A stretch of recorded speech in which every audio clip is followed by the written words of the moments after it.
talking about Georgia, but I'm talking about the whole region. Politicians call up and they say, hey, I don't want you to cover this subject, or I want you to cover this other subject, or I want you to do this and this. How can they do this? They can do this because they're in cahoots, they have connections to the owners of the media. There was this newspaper, that was a national newspaper based in Bucharest, which is the most important city in Romania. And the newspaper was attacking constantly a judge who was judging, who had a court case that he was judging, on a member of the parliament who was tried for corruption.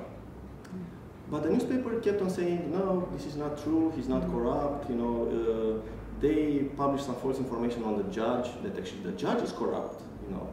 And all this case is a shame, they said, there is politics involved, and this guy is not guilty, but there is the government that wants to take him down, and all sorts of this sort of information. It was weird because that information was not attributed to any sources, you know, we just had this information coming from nowhere, but putting pressure on that judge all the time. But if you go to the media index database and click on the name of the newspaper, of the national newspaper, you'd see that actually the member of the parliament who was tried for corruption was associated in a private limited company with the owner of the newspaper. So it made all the sense in the world right now that the newspaper was trying to throw a lot of dirt on the judge who was investigating the business partner of the owner of the newspaper.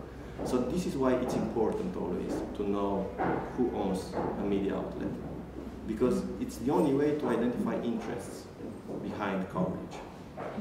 And it's the only way to show to people, look, and for people to know that this information is not correct. I won't believe, you know, information that is published by the business partner of this member of the parliament who's tried for corruption. It's the only way to find out such problems.